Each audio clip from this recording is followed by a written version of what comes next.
on tonight's On Cue.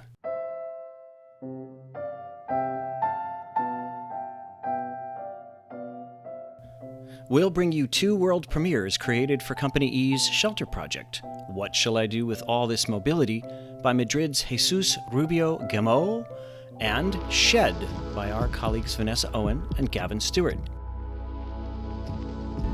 Plus, a special chat with the Deputy Chief of Mission of the Embassy of Spain in Washington, D.C.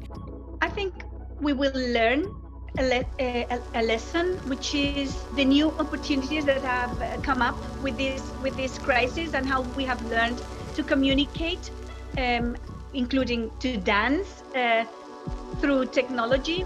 And a new installment of Tech-Nique with Boris Willis.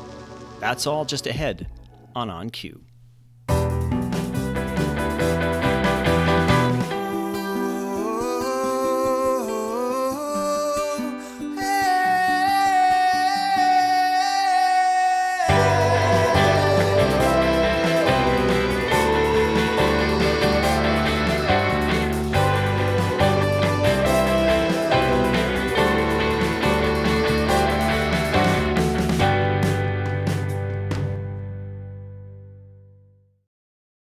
Last week, we had a chance to share with you the world premiere of Snapshots by Swedish-Polish choreographer Lydia Voss and her husband and colleague, Robert Carlson.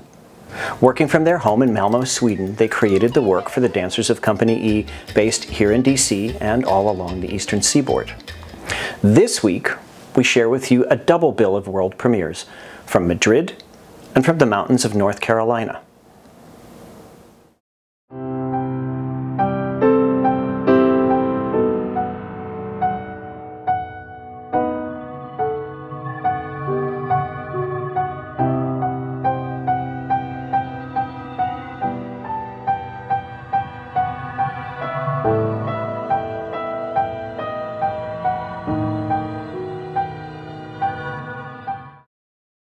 Gavin Stewart and Vanessa Owen have been part of Company E's world since 2014, working as dancers, choreographers, teachers, and, in Gavin's case, as composer in our travels around the world to Cuba, Turkmenistan, Kazakhstan, and a dozen other countries, as well as here at home in Washington, D.C. As husband and wife, their social distancing rules didn't apply. And one of the things we thought interesting was to check in with them and see what they'd find intriguing to make from their home in North Carolina, in the mountains, as people who weren't required to stay separate and could actually make work that was a duet. We've had a lot of experience with traveling with Company E around the world, doing things on site and on location. So this was a great prep for us to explore our backyard, basically. Yeah, we kind of felt that we had like a duty to, first of all, to do a duet because we're 2 dancers who live together and are married and we can touch each other and other dancers can't right now. So there's that. And then we also live in the middle of nowhere. We can go outside and not have to worry about wearing a mask or being in other people's spaces. So we wanted to make sure that we knew no matter what our concept was, we wanted to make sure we did those things in this video. We're interested in a word that means something that can contain as well as something that can be sent away. So that's how we sort of arrived at that title. And there's also some other meanings that you could find in there as well. We had mentioned to you this idea of like a Russian doll, like things within inside other things. And so we've taken that idea and we've made this fort, like I don't know, like kind of like you would make with as a kid, inside of our garage. And then we made another fort inside of that fort. So yeah, there's 3 different sizes. Hello. Oh my gosh.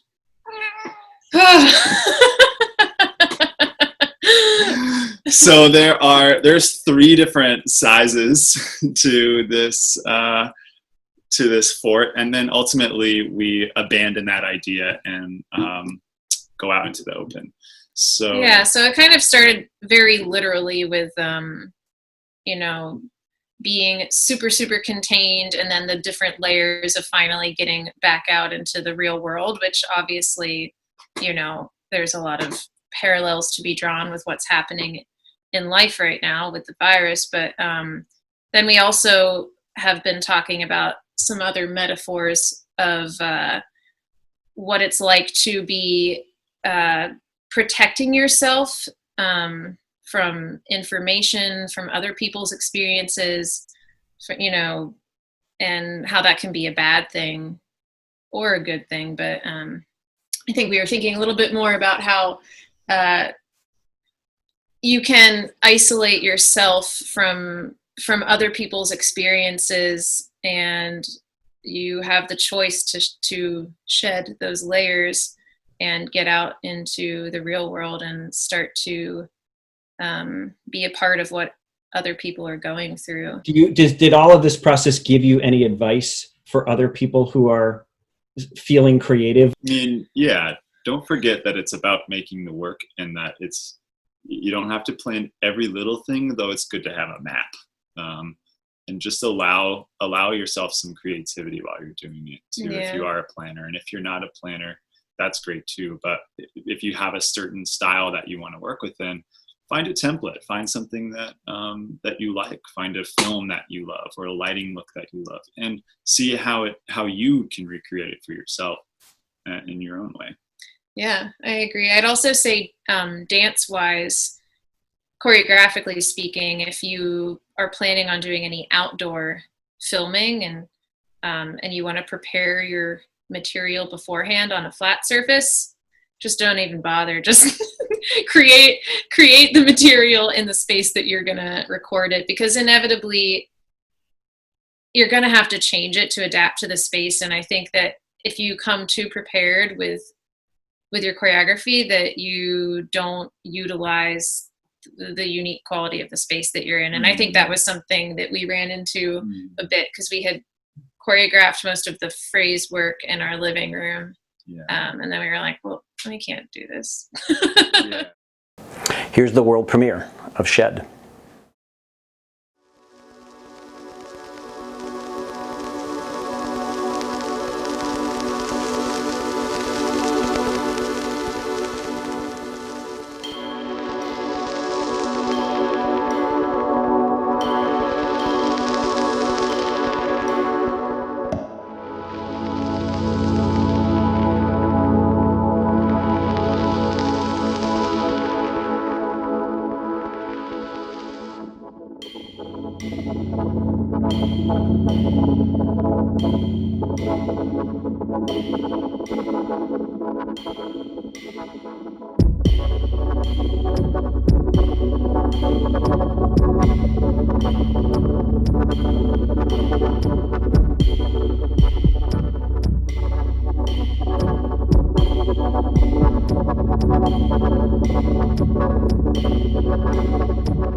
Tonight's episode also marks the beginning of an on-camera relationship with the Embassy of Spain here in Washington, D.C. We've been working with the embassy now for 3 years, and this year, 2020, we had planned on 2 original live works by Spanish artists for Company E. That all got upended, needless to say, with the coronavirus. However, instead of simply saying, let's wait till next year, the Embassy of Spain said, no, let's keep going. And so there are 4 works by choreographers living or from Spain in our On Cue series this year. Tonight marks the first with Jesus Rubio Gamo. We had a chance to talk with the Deputy Chief of Mission of the Embassy of Spain and get a little bit of an insight from her about how things are, what's going on, and perhaps what we can think about for the future. Here's a short excerpt of our chat. So the pandemic has changed so many things in our lives and so many aspects of the way we work, and of course we all had to adapt to it, the way we do the work at the embassy, but also particularly the way we carry out our cultural activities, where contact and presence is so essential, isn't it? But they've done a tremendous work at the cultural office. Of course, we had to cancel many things, which is always a pity, always painful, because of the artists that are involved and because of the public that is deprived from that opportunity. But they did an amazing job in transforming our cultural program into something that was available to the public through technology. So this is one of the great opportunities that have that we have discovered with the crisis, and different ways to communicate, such as we are doing, you and I right now. And they have put up in really a very short period of time a wonderful array of activities that are available to the American public through technology, visits of museums, examples of Spanish music, literature, and also performing arts. You wouldn't think of it, but it is also possible to do it in a virtual way. You've made possible such a deep encounter in such a different way that I think we never would have imagined before. Well, thank you for mentioning that. I mean, this shelter program, this choreographers virtual residence is absolutely amazing. And I'm very happy to see that there are very prominent figures of contemporary dance in Spain present in it. Elias and Jose, who are Spaniards, and then Isabella and Thomas, who are living in Spain. And I'm really looking forward to see the result of this experience. It sounds really like wonderful and really a very innovative way to conceive the work of a choreographer, and how enriching it can be to be in touch with professionals and artists from other parts of the world without having physical contact. It's absolutely amazing, and I'm really looking forward to seeing the result of it. You can find our full conversation with Cristina on our YouTube channel and on our website.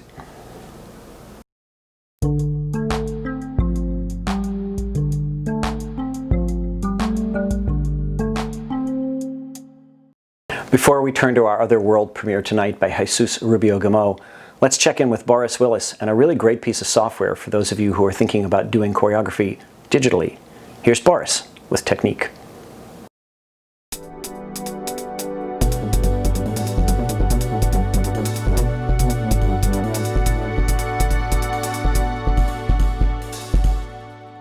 Hi, I'm Boris Willis, and today we're going to take a look at one of my favorite programs for generating choreographic ideas.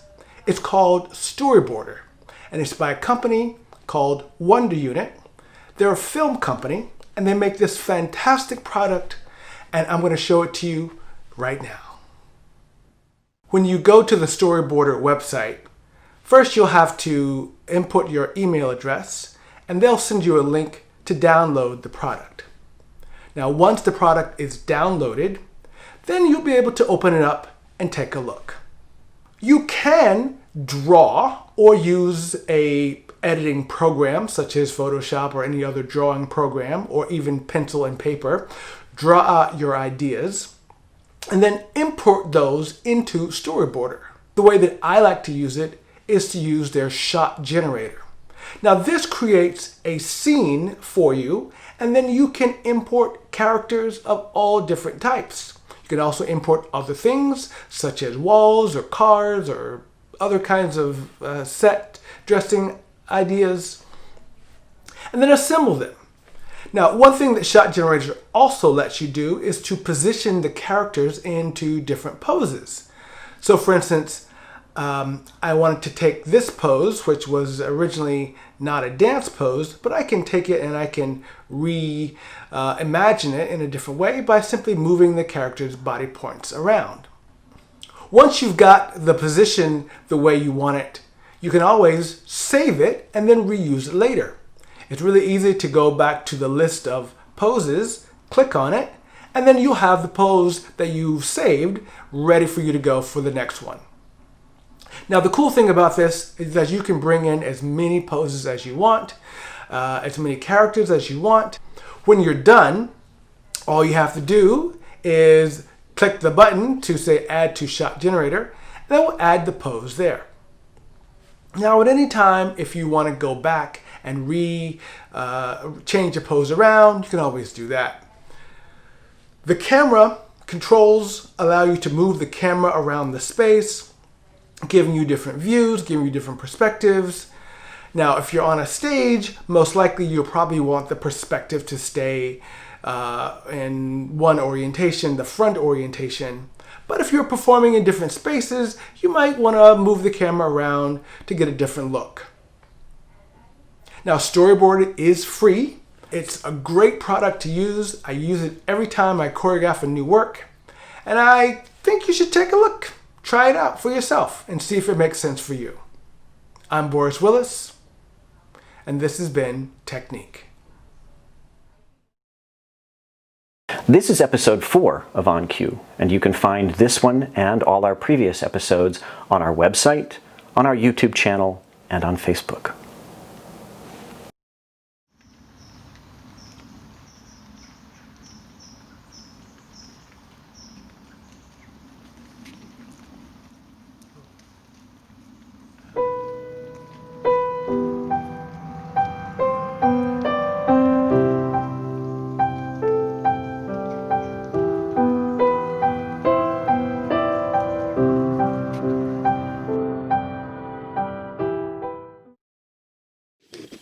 Hello, my name is Rubio Gamo.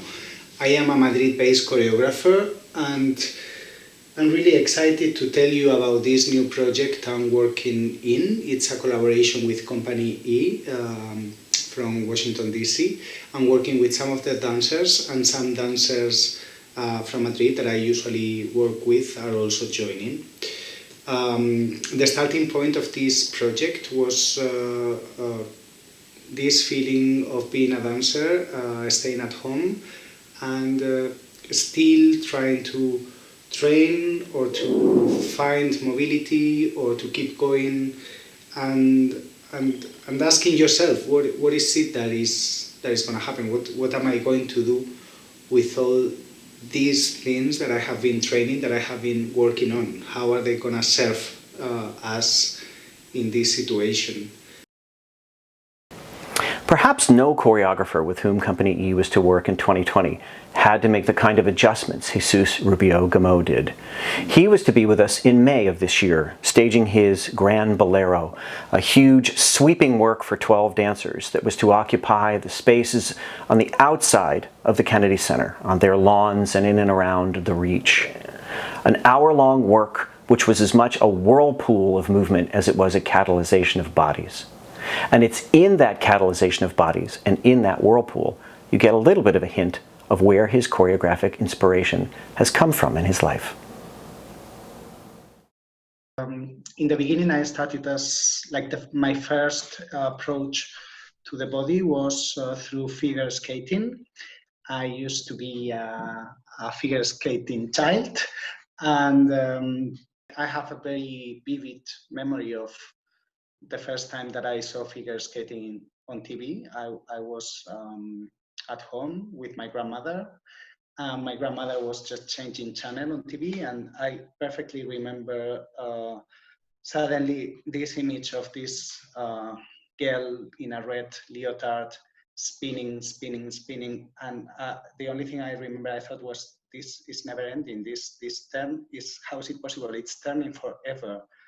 And then I asked, what is that? And then they said, it's figure skating. And I said, I really want to do that. And then my mother said, like, you're crazy. We are in Madrid. We don't have ice here. So that was like the first contact with this desire to move in that way. Like I found a way that I thought, I want to move like that. From there to isolation. In the current situation, as we saw it in that moment, and as we still see it, it's going to be a thing that maybe it's going to stay, and we're going to have to reinvent ourselves and find new ways. And this was also fighting inside of me. I need to reinvent myself. I need to find new ways, but I also need to go deep to the essence. And maybe going deep to the essence is not reinventing, it's the opposite. So what shall I do with these 2 months maybe that I will have in my house? What should I use this time for? And the first idea was that I didn't want to use it to explore internet ways of creating. But then I started to think, and yeah, and that's art. It was not because finally I thought it's interesting or not. It's because suddenly I heard this music that I had been hearing, and it was this piano sonata that I had in the past thought that I would like to use at some point. And then the music came and I heard it, and then I started to imagine images of bodies with this music, and then I thought, wow, I could do this with this music. And then this question came, like, what are we going to do with all this with such mobility? What are we going to do with this? What am I going to do as a dancer with this capacity of moving, with all the things that I have learned? And what are the other people going to do with it? And what are we going to do with all our expectations to travel and to see places and to put our bodies all around, because we are used to having this possibility. If we don't have it anymore, what will we do? So suddenly this question plus the music, I thought, yeah, I really want to express this in a video. I want to see all these bodies doing something with this mobility. Here's Oh Love, What Shall I Do With All This Mobility? A world premiere made possible by the Embassy of Spain, Spain Arts and Culture, and the Ministry of Culture in Madrid, and by Company E. Here's the work by Jesus Rubio Gamo with his dancers in Spain and the artists of Company E.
将如何应对 O que eu vou fazer, ó meu amor, amor, com toda essa mobilidade? Was würde ich tun, oh meine Liebe, mit all dieser Mobilität? Co zrobię, o kochanie, z całą tą mobilnością? What will I do? Dime, amor, Que vais-je ¿qué haré faire yo avec con ma toda esta movilidad?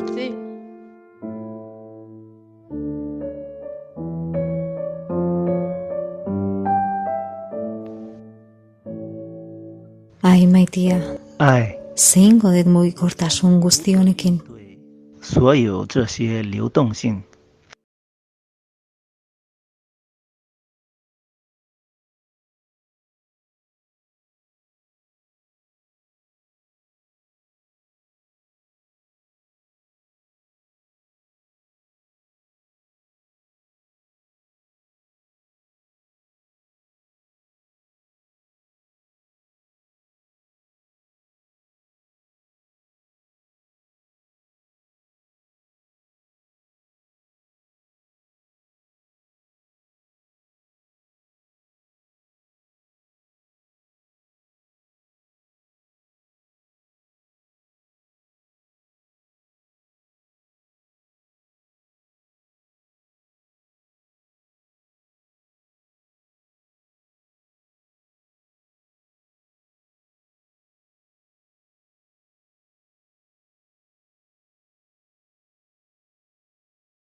Every arts organization has a few guardian angels, and as we get ready to wrap up and say goodnight to you tonight, we want to extend a very happy birthday wish to our friend Terry, without whom none of this would be possible.